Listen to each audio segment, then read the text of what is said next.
오늘의 주요 뉴스입니다. 코로나 사태로 피해를 본 소상공인 280만 명에 대한 3차 재난지원금이 내일부터 지급됩니다. 사업자 등록번호가 홀수면 내일, 짝수면 모레 신청이 가능합니다. 홍남기 경제부총리가 다주택자 양도세 일시 완화를 시사했습니다. 다주택자가 집을 팔도록 유도하려는 목적인데 규제 위주의 부동산 정책에 변화가 있을지 주목됩니다. 북극 한파 속에 4살 여자 어린이가 내복만 입은 상태로 길거리에서 발견돼 경찰이 수사에 나섰습니다. 경찰은 즉각 엄마와 아이를 분리하고 보호 조치에 들어갔습니다. 부산의 일부 대형 교회가 코로나 방역 지침을 어기고 대면 예배를 강행했습니다. 지자체는 교회 폐쇄와 운영 중단 명령을 내렸지만 교회 측은 예배할 권리를 내세우면서 맞서고 있습니다. 서울의 테헤란로, 이란의 서울로로 상징되는 양국 관계가 우리 선박 납부로 급격히 악화되고 있습니다. 외교부 차관이 이란에 도착했지만 협상의 난항이 예상됩니다. 뉴스에이, 오늘은 당장 내일부터 지급되는 재난지원금부터 자세하게 짚어보겠습니다. 이번이 세 번째 재난지원금입니다. 코로나19 방역 때문에 희생을 감내해야 했던 자영업자를 중심으로 300만 원까지 선별 지원합니다. 조건이나 일정이 다른 만큼 이번 뉴스 보시고요. 꼼꼼하게 챙겨서 받으시기를 바랍니다. 먼저 홍유라 기자입니다. 4조 1천억 원 규모의 3차 재난지원금 지급 대상자는 코로나19로 피해를 입은 소상공인 280만 명과 특수고용근로자, 프리랜서 등입니다. 정부는 한 달 앞으로 다가온 설 명절 이전에 전체 지원금의 90%를 지급해드린다는 목표를 세웠습니다. 유흥업소와 노래방, 실내 체육시설 등 집합 금지 업종엔 300만 원, 식당과 카페 등 영업 제한 업종엔 200만 원이 지급됩니다. 한 해 매출 규모가 4억 원 이하이면서 전년보다 줄어든 경우는 100만 원을 받습니다. 내일 아침 8시부터 문자 안내가 시작되는데 사업자 등록번호가 홀수면 내일, 짝수면 모레부터 신청할 수 있고 수요일부터는 누구나 신청할 수 있습니다. 이르면 신청 당일 지급됩니다. 주시면은 감사한 돈이고 300만 원이라는 돈이 그렇게 적은 돈 아니잖아요. 2달 가까이 이어진 피해에 비할 때 턱없는 액수라는 의견도 나옵니다. 저희 매장 같은 경우는 하루에 적자폭만 1,000만 원이 넘어가거든요. 그동안 문 닫은 거에 보상이라고 200만 원 준 거 가지고는 택도 없다는 거죠. 택배 근로자나 학습지 교사 같은 특수 형태의 근로자와 프리랜서에 대한 긴급 고용 안정 지원금도 내일부터 지급됩니다. 1차와 2차 때 받았다면 이번 주 안에 50만 원이 지급되고 신규 신청자는 심사를 거쳐 100만 원을 받게 됩니다. 채널A 뉴스 홍유라입니다. 예, 보신 것처럼 3차 지원금이 이제 막 지급이 되는데 벌써 4차 지원금 얘기가 나옵니다. 이낙연 민주당 대표부터 총대를 맸습니다. 하지만 재원은 어떡할 거냐, 무책임한 처사라고 국민의힘은 강하게 비판했습니다. 김철웅 기자입니다. 이낙연 더불어민주당 대표는 SNS에 글을 올려 3차 재난지원금이 충분하지 못하다고 밝혔습니다. 그러면서 신속한 추가 지원 준비를 언급했는데 4차 재난지원금 논의로 풀이됩니다. 민주당 관계자는 코로나19 확진자 추이가 감소해 오는 17일 사회적 거리두기 단계가 완화되면 본격적으로 4차 재난지원금 지급을 논의할 것이라고 말했습니다. 일찌감치 전 국민에게 지급하는 4차 재난지원금에 군부를 떼고 있습니다. 최후의 위기를 넘어서게 할 최종 경기로서 전국민 재난위로금은 필요합니다. 재난위로금이 큰 힘이 되어드릴 수 있다고 믿습니다. 민주당 소속 한 의원도 통화에서 선별 지원을 하면 사각지대가 생긴다며 모두 세금을 내기 때문에 모두에게 지원금을 주는 게 맞다고 주장했습니다.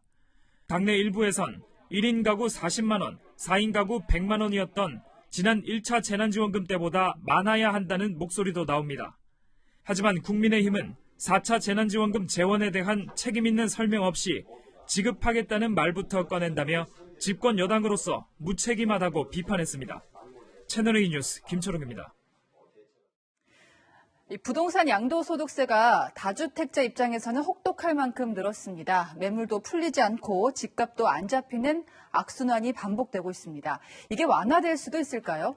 그럴 수도 있겠다 싶은 발언을 홍남기 경제부총리가 했습니다. 다만 홍 부총리가 여권 기조의 소신을 밝혔다가 좌절된 적이 몇 차례 있었기 때문에 확언하기는 어렵습니다. 자, 이 부분은 열왕열왕에서 더 짚어보겠고요. 먼저 김민지 기자입니다. 홍남기 경제부총리가 부동산 대책으로 양도소득세 완화를 시사했습니다.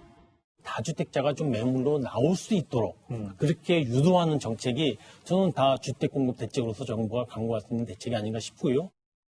정부는 지난해 70 부동산 대책을 통해 조정 대상 지역 다주택자가 집을 팔 경우 기본세율에 더해 2주택자는 20%포인트, 3주택자는 30%포인트의 세금을 더 부과하기로 했습니다. 하지만 징벌적 수준의 양도세 탓에 보유세 부담에도 다주택자들이 매물을 내놓지 않자 양도세를 일시 완화하는 유화책으로 퇴로를 열어주겠다는 것으로 분석됩니다.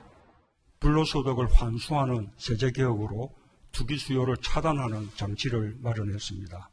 부동산 투기의 시대를 끝내겠다는 강력한 의지입니다. 그동안 정부는 부동산 시세 차익을 불로소득, 즉 투기로 보고 다주택자들이 차익을 못 가져가게 모든 구멍을 틀어 막아왔습니다. 하지만 선거는 다가오고 집값은 안 잡히자 정부가 규제 일변도에서 정책 방향을 트는 것 아니냐는 관측도 나옵니다.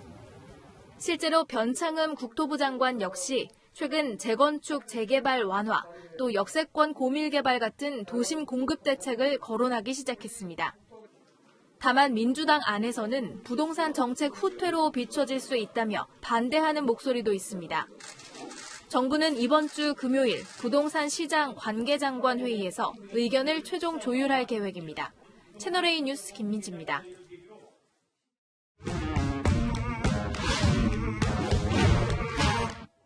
네, 열왕열왕 이민찬 기자 함께하겠습니다. 앞서서 저희가 말씀을 드렸습니다만 홍남기 경제부총리의 소신이 빗발한 적이 여러 번 있었는데 이번에 또 비슷한 게 민주당이 4차 재난지원금 관련해서 전 국민 지급을 거론하고 있잖아요. 근데 홍 부총리 생각은 좀 다르죠? 홍남기 부총리가 오늘 KBS에 출연했는데요. 4차 재난지원금 논의가 시기적으로 이르다고 했습니다. 전 국민에 지원하는 방안에 대해선 만약 지급이 불가피하다면 전 국민 지급보다는 피해 계층에게 선별 지급하는 게 바람직하다고 했습니다.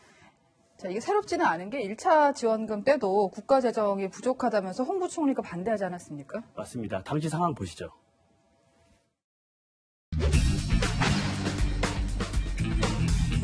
포도가의 70% 지원 기준이 그대로 유지될 수 있도록 노력하겠습니다. 모든 국민이 재난지원금을 받을 수 있도록 기재부가 그거를 구집하는 것은 정치를 하는 거다라고 생각합니다.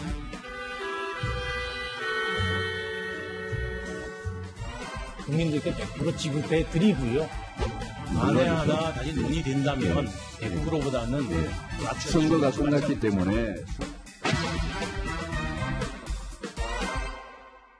자, 경제부총리의 뜻이 저런데 한 번쯤은 좀 들어줄 법도 한데 이번에 뜻대로 될까요? 쉽게 전망하기는 힘들겠지만 홍 부총리 오늘 인터뷰에서 이렇게 얘기했습니다.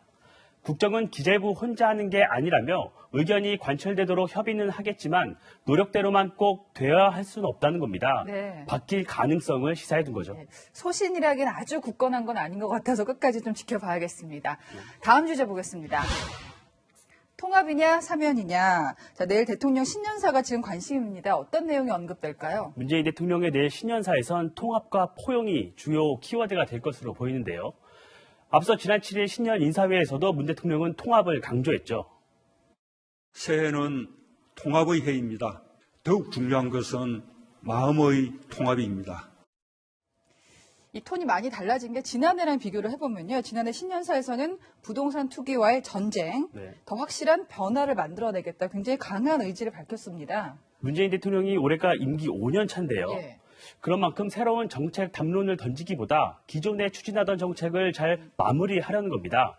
청와대 관계자는 부동산 등 개혁 정책이 성과를 내기 위해서라도 국민 통합이 필요하다고 배경을 설명했습니다. 자, 통합과 포용이라고 하면 지금 뭐 이명박 박근혜 전 대통령 사면을 떠올리시는 분들이 많을 겁니다. 특히 이낙연 대표가 통합을 강조하면서 사면을 언급했었거든요. 내일 과연 사면 얘기가 나올까요? 그럴 가능성은 낮아 보입니다. 문 대통령 과거 언론 인터뷰에서 전직 대통령 사면 논의의 전제 조건으로 형이 확정되어야 한다고 했는데요.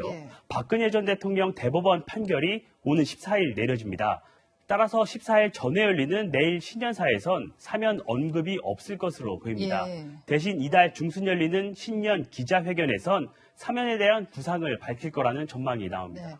14일이라면 바로 다음 주기 때문에 만약에 사면이 실제로 된다면 어느 정도 복선 정도는 기대해 볼 수가 있을 것 같습니다. 통합이라는 말을 통해서. 마지막 주제입니다. 자, 밀고 당기고. 자, 어느 분야에서나 밀당이 중요합니다만 지금 국민의힘하고 국민의당 4월 보궐선거에서 서울시장 후보 단일화를 두고 지금 계속 밀당을 하고 있는 거죠. 맞습니다. 국민의힘 안철수 대표 영입을 위해서 다양한 방법을 쓰고 있는데요. 경선을 위해선 여론조사를 하면요. 지지 정당이 어디냐고 묻는 질문이 먼저 나오는데요. 그럴 때 국민의힘 지지자들의 표만 계산을 합니다. 그런데 이번에는 지지 정당 상관없이 여론조사를 하는 방안을 추진하고 있습니다. 국민의힘 지지자들이 자당 후보로 쏠리는 현상을 막고 중도층에 강한 안철수 대표에게도 좋은 시그널이 될 거란 분석이죠. 뿐만 아니라 당 외부 인사가 예비 경선 없이 본 경선부터 참여할 수 있게 하는 방안도 검토 중입니다. 그러니까 어떻게 보면 여론조사의 조건을 바꿔가면서까지 국민의힘은 안철수 대표를 끌어들이려는 의도가 있다고도 볼 수 있을까요? 맞습니다. 국민의힘은 어떻게든 안철수 대표와 같이 경선을 치러야 한다고 보고 있습니다. 안 대표가 후보 단일화에 응하지 않거나 단일화가 불발될 가능성이 낮을 수 있다고 보고 있는 건데요. 그래서 계속 안 대표의 입당을 추진하고 있는 겁니다. 안 대표, 당장은 입당에 응할 마음이 크지 않은 것 같은데요. 서울시장 선거가 아직 시간이 좀 남아서일까요? 오늘의 여랑야랑은 3개월 전으로 정해봤습니다. 3개월이나 남았으니까 시간을 끝까지 벌어야 서로가 유리하다고 계산을 하고 있는 거겠죠. 지금까지 여랑야랑이었습니다. 이 혹독한 추위에 또 무슨 사정이었을까요? 4살 여자 어린이가 내복 하나만 입고 동네를 헤맸습니다. 외면하지 않은 시민 한 명의 관심이 한 아이를 구했습니다. 경찰은 아이 엄마를 찾아서 수사를 시작했습니다. 정인이 사건이 있어서인지 꽤 적극적이었다는데 이 부분도 잠시 후에 짚어보겠습니다. 먼저 이민준 기자입니다. 그제 서울 강북구의 한 편의점. 한 아이가 여성과 함께 들어옵니다.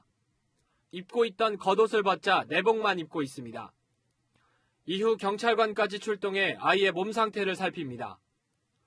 4살짜리 여자아이가 울고 있던 곳은 편의점 근처 도로로 마침 이곳을 지나던 여성에게 발견됐습니다.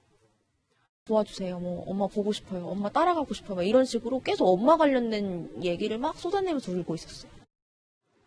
아이가 발견됐을 당시 강북구의 기온은 영하 11.9도, 바람까지 더해 체감 온도는 영하 19도를 밑돌았습니다.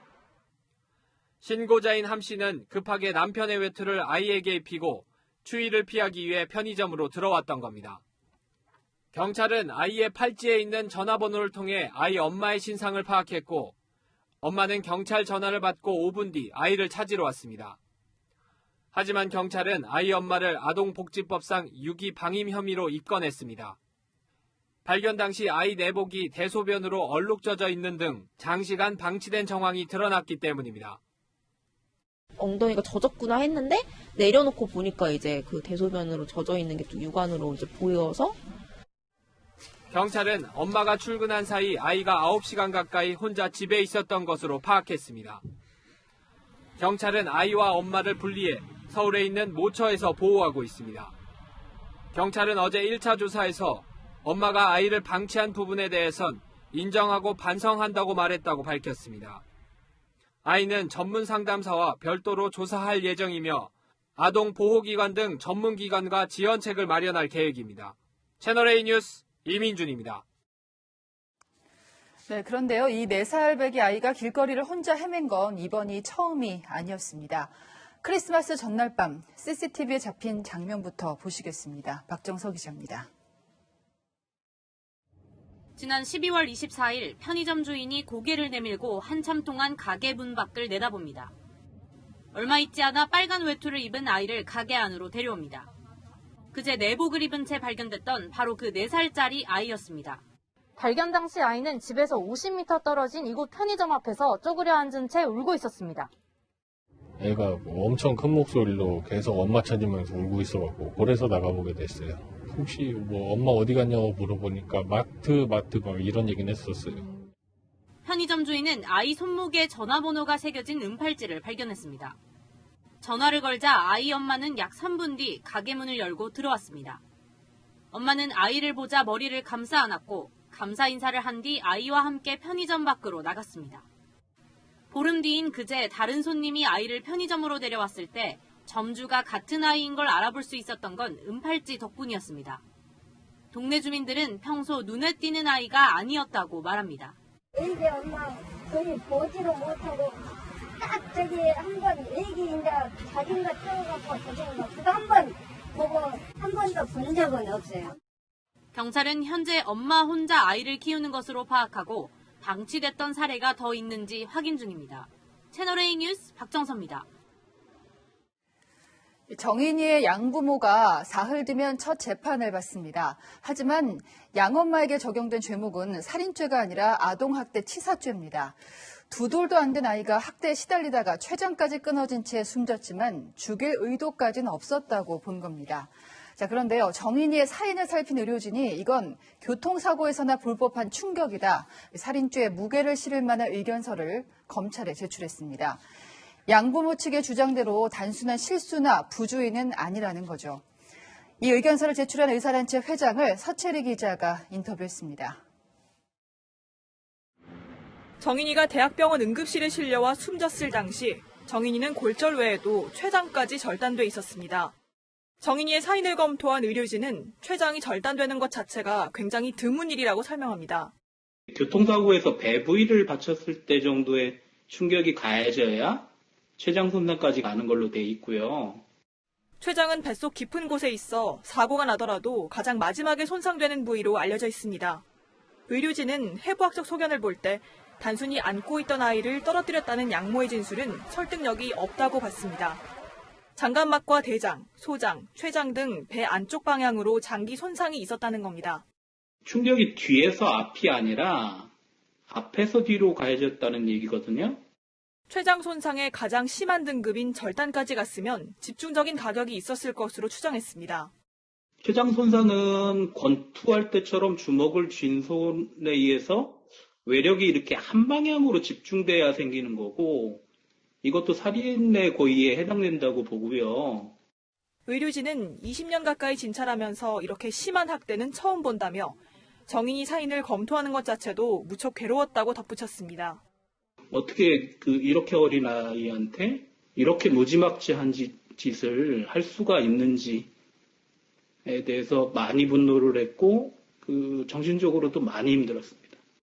의료진은 이런 내용을 담은 A4 용지 10쪽짜리 분량의 의견서를 검찰에 제출했습니다. 채널A 뉴스 서채리입니다.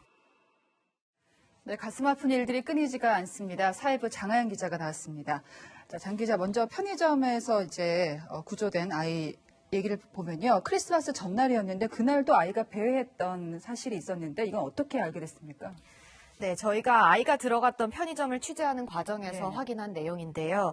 그러니까 지난달 24일 크리스마스 이브에도 이 4살 여자아이가 편의점 앞에서 울고 있다가 발견된 적이 있었습니다. 당시엔 편의점 주인이 전화를 걸자 아이 엄마가 데려갔다고 하고요. 이번에는 지나가던 시민이 먼저 경찰에 신고한 겁니다. 자, 이번에는 경찰이 이제 1차 신고를 받자마자 아이와 엄마를 즉각 분리 조치를 했습니다. 아무래도 정인이 사건이 좀 영향을 미쳤겠죠. 네, 이번에 경찰은 아이와 엄마를 즉각 분리한 배경에 2가지 이유가 있다고 설명했습니다. 첫 번째 이유는 일단 출동을 해보니 아이가 대소변이 묻은 옷을 그대로 입고 있었고 또 아이의 집에 가봤더니 설거지할 그릇이 쌓여있고 쓰레기도 널려 있어서 아이를 그대로 두기에 부적절한 환경이라고 판단했다는 겁니다. 경찰은 이 과정에서 아이 엄마에게 정인이 사건을 언급하면서 집 안을 확인해봐도 되겠냐고 했다고도 하는데요. 또 구청 담당자도 일요일인데도 출근해서 상황 파악에 나서는 등 정인이 사건의 여파가 사건 처리 과정에 영향을 미쳤다고 봐도 될 것 같습니다.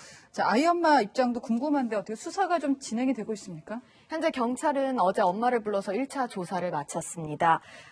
평소 다른 학대를 했는지는 수사 상황을 조금 더 지켜봐야 하는데요. 폭력 같은 신체적 학대가 없더라도 방치나 방임도 심각한 정서적 학대인 만큼 간과할 수 없다는 게 전문가 의견입니다. 식사를 주지 않거나 네네. 위험한 곳에 그대로 뒀다든가 바깥집을 정말 그렇게 돌아다니고 집에 들어오지 못하는 상황을 만드는 것 그거 자체가 사실은 학대인 거죠. 그렇죠. 자, 정인이 양부모에 대한 재판이 이제 사흘 앞으로 다가왔습니다. 특히 학대를 주도한 것으로 알려진 양모에 대해서 살인죄를 적용할 수 있을 것인지가 이게 관심사인데요. 네, 앞서 검찰은 대한소아청소년과 의사회와 법의학자 3명에게 정인이 사인을 다시 감정해달라고 했는데요. 오는 13일에 예정된 첫 재판 전에 전문가들의 소견을 종합해서 살인죄로 기소할지를 판단할 예정입니다. 앞서 리포트에서 보신 것처럼 대한소아청소년과 의사회는 살인의 고의가 있었다는 내용의 의견서를 제출했는데요. 법의학자들이 어떤 의견을 낼지도 지켜봐야 할 대목입니다. 앞에서 저희가 아동학대 치사죄가 양모한테 적용됐다고 말씀을 드렸거든요. 근데 지금 혐의를 추가할 수 있습니까? 네, 이게 양모의 혐의를 바꾸려면요. 검찰이 법원에 공소장 변경 신청서를 내고 판사가 허가하면 되는데요. 다만 지금 적용된 아동학대 치사 혐의가 살인죄로 대체되는 게 아니라 이제 현재 혐의에 살인죄가 추가로 적용되는 방식일 가능성이 높아 보입니다. 살인죄가 받아들여지지 않는 상황에 대비해서 아동학대 치사 혐의를 놔둘 것이라는 게 법조계 관측입니다. 이 절차가 짧게는 하루면 밟을 수도 있어서 첫 재판 전에 혐의 변경이 가능하다는 게 법조계 관계자들의 입장입니다. 네, 일단 좀 안타까운 소식인데 주변에 학대당하거나 방임 상태인 아이들이 없는지 좀 유심히 살펴야겠습니다. 지금까지 장하연 기자였습니다. 자, 아파트 외벽에 고드름이 달렸는데요. 길이가 2m도 아니고요. 20m나 됐습니다. 아무리 추웠다고 해도 사람 사는 집에 어쩌다가 이렇게 거대한 고드름이 생긴 걸까요? 공국진 기자입니다. 소방대원이 굴절 사다리에 올라가 전동 드릴로 고드름을 제거하느라 진땀을 흘립니다.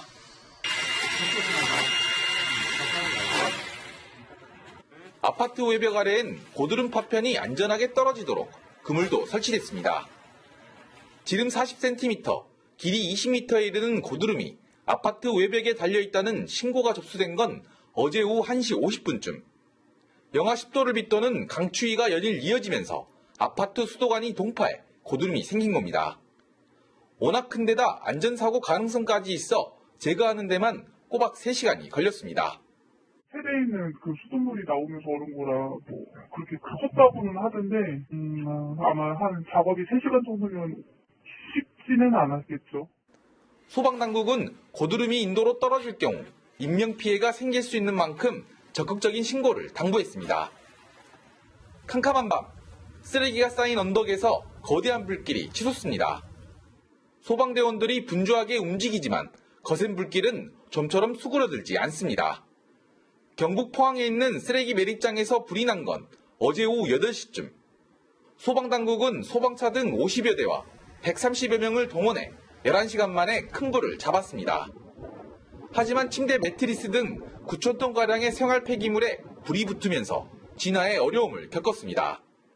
재발할 가능성이 많기 때문에 차량을 배치해가지고 계속 물을 뿌려주고 계속.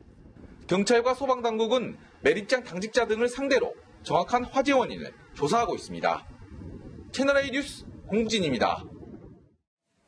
새해를 빚을 내면서 시작한 사람들이 있습니다. 일주일 새 마이너스 통장 뚫은 사람이 연말보다 곱절이나 늘었습니다. 요즘은 신용대출을 내도 집도 못 사게 하는데 이 빚으로 뭘 하려는 건지 김유빈 기자가 취재했습니다. 올해 첫 영업을 시작한 지난 4일부터 나흘간 은행 창구는 마이너스 통장을 만들려는 사람들로 붐볐습니다. 5대 시중은행은 지난 7일 새로 개설된 마이너스 통장은 1960개로 연말보다 2배가량 늘었다고 밝혔습니다. 전체 신용대출 잔액 역시 새해 들어 4,500억 원 이상 늘었습니다. 한동안 막혔던 은행 신용대출이 풀리고 증시마저 연일 천정부지로 치솟자 빚을 내서라도 투자하겠다는 사람이 급증한 겁니다.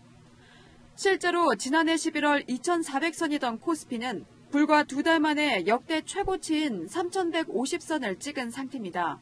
투자자들은 금리를 생각하면 절대 손해가 아니라고 말합니다.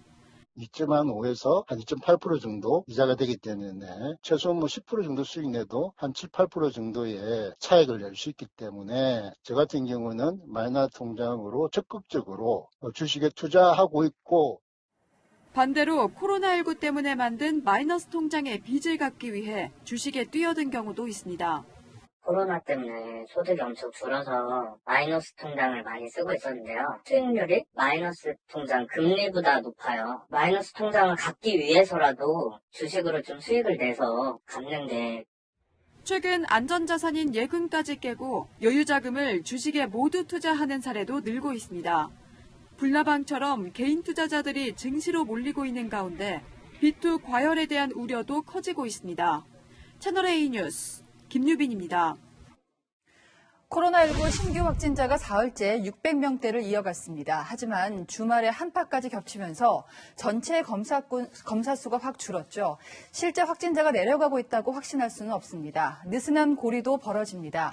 특히 지금 종교시설은 비대면으로만 예배를 할 수가 있는데 일부 대형 교회가 일요일 대면 예배를 강행했습니다. 교회 측도 할 말은 있습니다. 다른 시설과 형평성이 없다고 주장합니다. 배영진 기자입니다.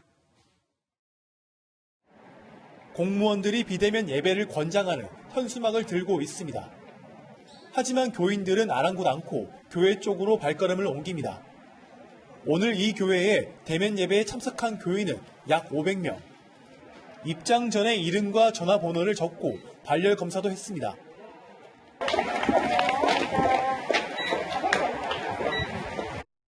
이 교회는 사흘 전 주중 대면 예배를 열었다가 열흘간 운영 중단, 행정명령이 내려졌습니다. 교회가 오늘 대면 예배를 강행하고 나서면서 관할구청도 시설 폐쇄 조치에 들어갈 계획입니다. 교회 측은 고령인 교인들을 상대로 인터넷 비대면 예배를 하긴 어렵다고 주장합니다. 예배 드리는 것을 절대로 중단할 수 없습니다. 그러나 공권력을 가졌으니까 폐쇄하면 우리는 어쩔 수 없이 중단할 수 없다. 그때는 사흘 전 대면 예배를 허용해달라고 기자회견을 열었던 또 다른 대형 교회. 오늘 1000명이 모여 1호 대면 예배를 강행했습니다. 앞서 주중 대면 예배를 열어 부산시가 7번이나 고발한 교회입니다. 방역 당국은 오늘도 대면 예배를 열자 또다시 열흘간 운영을 중단하라는 행정명령을 내렸습니다. 교회 측은 형평성 문제를 제기합니다. 백화점 아울렛 다 문 열면서 교회는 철저하게 인매 대상 방역을 수칙을 지키면서도 예배를 못 드리게 하는 것은 더 아픈 일이죠. 교회 측은 방역 당국이 건물을 폐쇄하면 법적 대응에 나서겠다고 밝혔습니다. 채널A 뉴스 배영진입니다. 동부구치소에서 여성으로는 처음으로 확진 판정받은 수용자. 그런데 이 여성이 어디에서 옮은 건지가 도무지 수수께끼입니다. 다른 여성 수용자는 지금까지는 전원 음성입니다. 접촉한 교도관도 그렇습니다. 그렇지만 추가 확진이 잇따를까 봐 음성 나온 수용자 모두 다른 교정시설로 옮겨가야 했습니다. 이은우 기자입니다. 서울 동부구치소 여성 수용자 중 처음 확진된 20대 여성은 입소한 지 6개월이 넘었습니다. 밖에서 감염돼 구치소로 들어온 게 아니라 입소 이후 안에서 감염됐을 가능성이 높습니다. 문제는 감염 경로 파악이 어렵다는 겁니다. 중앙재난안전대책본부는 남성 수용자와 여성 수용자는 분리돼 있어 직접 접촉에 의한 감염 가능성은 없다고 보고 있습니다. 여성 수용자를 관리하는 여성 교도관도 모두 음성 판정을 받아 교도관에게서 감염됐을 가능성도 낮습니다. 교정당국 관계자는 추정되는 감염 경로가 없어 답답하다며 방역당국이 역학조사 중이라고 설명했습니다. 시설적인 요인, 환경적인 요인, 그리고 그 안에서 여러 가지 행태적인 요인, 어떤 것들이 문제가 있었는지. 서울 동부구치소는 확진자와 접촉자를 제외하고 음성 판정을 받은 여성 수용자 250여 명을 대구교도소로 긴급 이송했습니다. 내일 수용자 전원에 대한 8차 전수검사도 실시합니다. 또 확진 수용자는 구금 기간이 끝나도 음성 판정이 나올 때까지 구치소 내 생활치료센터에서 격리하기로 했습니다. 채널A 뉴스 이은우입니다.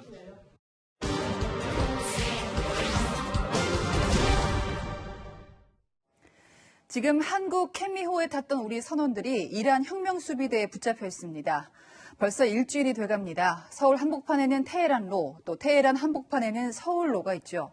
그만큼 가까웠던 한국과 이란이 어쩌다가 이런 파국까지 왔을까요?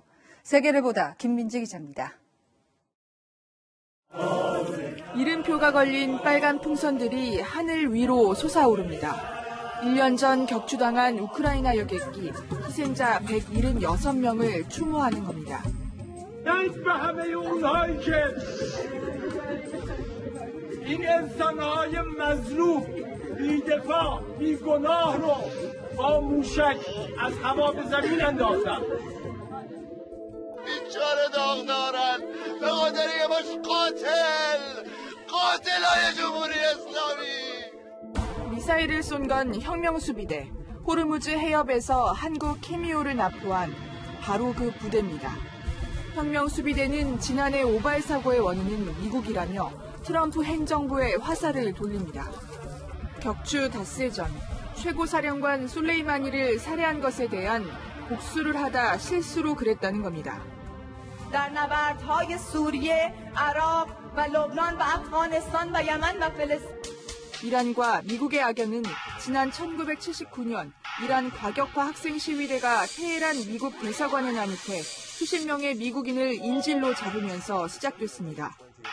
이후 이란은 이라크, 북한과 함께 3대 악의 축으로 불렸습니다.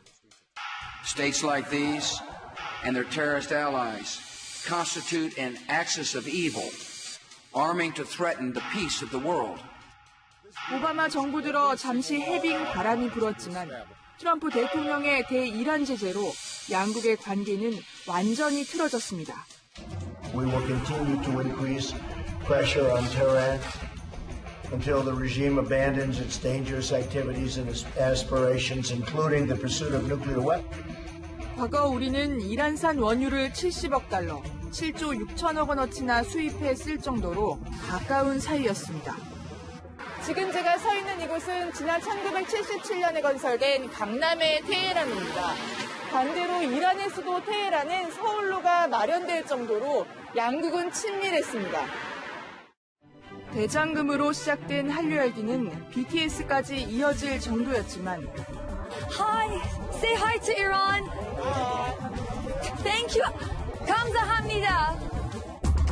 한국 캐미오를 납포하고 한국인 등 선원 20명을 인질로 잡으면서 양국 관계에도 큰 균열이 생겼습니다. 우리는 이란의 백신 구매용 자금을 일부 풀어주는 방안을 검토 중이지만 변수가 생긴 겁니다. میتوانه واکسن درست کنه چرا به ما میخوان بدن خودشون مصرف کنن اینقدر مرد و می‌کشته زیاد نداشته باشن. 이란 측이 동결된 원화에 대해서는 원하는 건 동결되었다는 것 자체는 어쨌든 국제 제재, 미국 제재와 무관하지 않으니까 그 점들이 좀 부딪혀 있는 거죠. 최악의 코로나19 상황과 몇 년째 지속되어온 경제난으로 이란 내부 사정은 더 복잡합니다. 이란 내부에 있는 어떤 그 혁명 수비대 그리고 보수 강경파들이 어떤 자신들의 어떤 영향력을 강력하게 좀 보여주고 싶은 한국의 이제 중간자 역할을 하면서 또 압박을 할 수 있는 그런 것들을 기대하기 때문에 이란은 오는 6월 대통령 선거를 앞두고 있고 미국은 다음 주 바이든 정부가 출범합니다. 두 나라의 정치 변수로 자칫 인질 석방 협상이 장기화할 수 있다는 우려가 나오는 가운데 우리 외교력이 또 한 번 시험대에 섰습니다. 세계를 보다 김민지입니다. 이번엔 미국으로 갑니다. 의사당까지 점거했던 주요 용의자들이 속속 체포됐습니다. 민주당은 내일 트럼프 대통령 탄핵안을 제출한다고 합니다. 대통령 임기가 이제 열흘밖에 안 남았는데 말입니다. 황아람 기자입니다. 현관문에 낀 채 살려달라고 비명을 지르는 경찰관. 입 주변으로 피까지 흐르지만 시위대는 아랑곳하지 않고 거세게 밀어붙입니다. 폭동을 진압하던 경찰이 소화기에 머리를 맞아 숨질 만큼 시위는 과격했습니다. Brian did his job. It is such a tragedy that a 42-year-old man cut down in the prime of his life. 경찰은 시위에 적극 가담한 용의자 80여 명을 불법 침입과 난동 혐의 등으로 체포했습니다. 하원의장 책상에 다리를 올린 60대 남성과 연설대를 탈취한 용의자, 뿔 달린 털모자를 쓰고 상원의장석을 점거했던 시위대 등 언론의 주목을 받았던 3인방도 포함됐습니다. 의사당 내부 발코니에 매달렸다가 신상이 공개된 중소기업 CEO는 SNS 계정과 회사 홈페이지를 닫았고 폭동을 SNS로 생중계했던 공화당 소속 주의원은 사임했습니다. 미 하원 180여 명은 내일 트럼프 탄핵안을 제출할 예정입니다. If the Vice President and the Cabinet do not act, the Congress may be prepared to move forward with impeachment. 현재로선 트럼프 대통령 임기 중 탄핵 가능성은 낮지만 미국에선 퇴임 이후에도 공직자 탄핵이 가능합니다. 민주당이 탄핵을 꺼내든 건 트럼프 대통령의 2024년 대선 제도전을 막으려는 계산이 깔렸다는 분석도 나옵니다.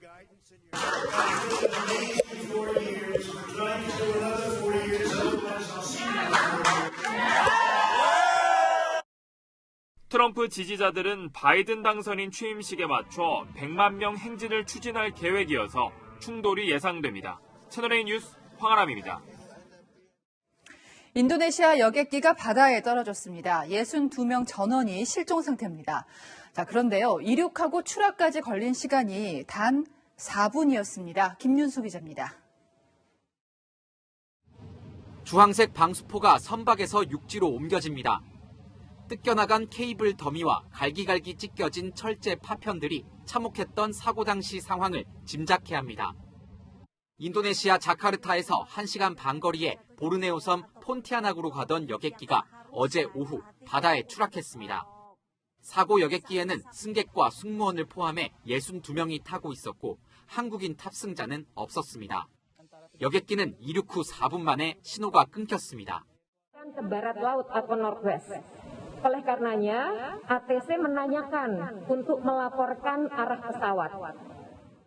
인도네시아 당국은 여객기가 연락이 끊기기 직전 60초 동안 1000피트, 3000m 이상을 급 강하했다고 설명했습니다.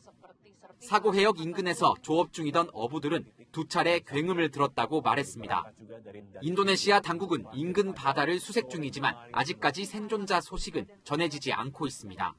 Dari nama keluarga itu 5 orang cuman hanya bisa nangis doang, udah nggak bisa ngapa-ngapain lagi. 사고 여객기는 26년간 운항했던 노후 기종이지만 항공사 측은 기체에는 이상이 없었다며 이륙이 지체된 건 폭우 때문이라고 설명했습니다. 사고 당시 기장의 구조 요청이 없었다는 점에서 블랙박스가 추락 원인을 규명할 유일한 열쇠일 것으로 보입니다. 인도네시아 서부 자바주에선 어제 내린 폭우로 산사태까지 발생했습니다. 현지 구조팀이 현장에서 활동하다 2차 산사태까지 나면서 최소 11명이 숨지고 18명이 다쳤습니다. 채널A 뉴스 김윤수입니다. 지난 연말부터 열흘 넘게 한파가 계속되고 있습니다. 내일 아침도 대부분 지역이 영하 10도 안팎을 보이며 무척 춥겠는데요. 내일 출근길 옷차림 따뜻하게 하고 나가셔야겠습니다. 현재 전국 대부분 지역에 한파특보가 내려진 가운데 내일 아침 서울은 영하 12도, 철원은 영하 20도까지 떨어지겠습니다. 오늘 밤까지 수도권 등 서쪽 지역에는 눈이 내리겠는데요. 눈의 양은 1cm 안팎으로 내일 출근길 교통에 지장을 줄 정도는 아니겠습니다. 화요일인 모레 오전까지 서해안과 제주에는 눈이 오락가락 이어지겠고 모레 오후부터는 수도권과 영서에 눈이 내리겠습니다. 장기간 이어졌던 기록적 한파는 모레 낮부터 차츰 누그러지겠고요. 주 후반까지는 평년 기온을 웃도는 비교적 온화한 날씨가 이어질 전망입니다. 지금까지 청계광장에서 채널A 뉴스 허유원입니다. 채널A가 지난주에 방송한 신년토론 보수를 말한다에 이어서 오늘은 진보를 말한다를 방송합니다. 잠시 후 밤 9시 20분에 시작되는 진보를 말한다 많은 시청 바랍니다. 저는 다음 주말에 뵙겠습니다. 내일도 뉴스입니다.